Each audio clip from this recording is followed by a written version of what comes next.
What scales do you need to know? All of them, right? Or maybe not. Today I'm going to show you why your scale practice should never be just random, why you shouldn't be practicing all of the scales ever, why you shouldn't follow the same scales that your friend might be playing, and how to pair the right scales and arpeggios with the repertoire that you're working on so that your technique practice actually serves your music. Here's the problem that I see actually quite regularly. Students grind through every major and every minor scale in every key. Hands together sometimes, 2 octaves, 4 octaves, etc. And yet when they sit down to play a piece, some foundational technique isn't there.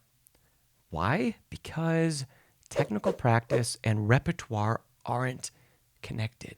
If your goal is to become a musician and not just a scale athlete, you need to practice the scales that make your pieces easier.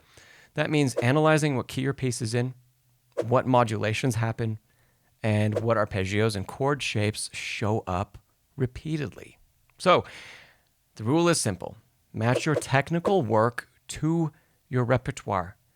If you're playing Chopin's Nocturne in E-flat major, guess which scale you should know inside and out? E-flat major, right? And not just that scale, but its relative, C minor. Of course, in all 3 variations, natural, harmonic, and melodic. Okay, same thing. If you're working on, let's say, Beethoven's Sonata, Opus 13, the Pathétique Sonata. Yeah, sure, you'll need C minor. These are all going to be similar keys. C minor, because most of the pieces in C minor, you're going to need its relative, E-flat major, A-flat major, especially for that second movement, maybe also G major, because the dominant of C is G. So know your dot. Yeah? And this way, when you hit those passages that explore those keys and those chords in the music, your fingers have already been there 100 times. Yeah? Now, arpeggios matter too, because composers love broken chords, right? So in that Beethoven sonata we just mentioned, you're going to, of course, see C minor arpeggios. You'll see G major, the dominant. Yeah, that's the dominant 7 arpeggio. You're probably going to see arpeggios in E-flat. You're going to see especially arpeggios in the left hand in that third movement of that sonata.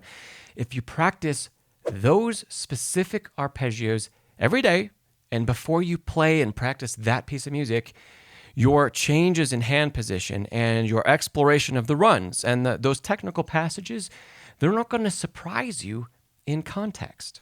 So here's a quick hack.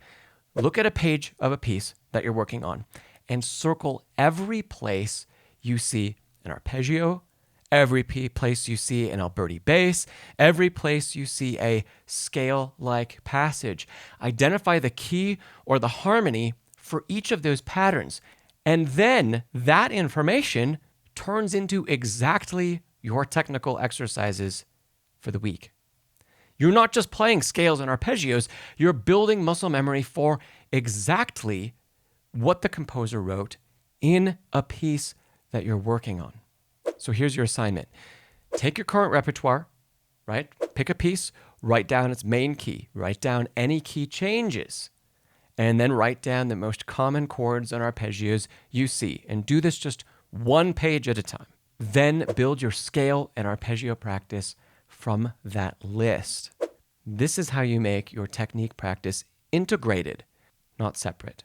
So stop practicing scales just to say you've done them, right? Practice the scales that relate to the repertoire you're working on to make your technique practice and your repertoire practice work for each other.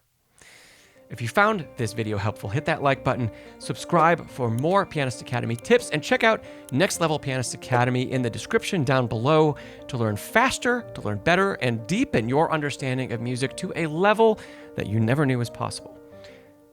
I'll see you next time.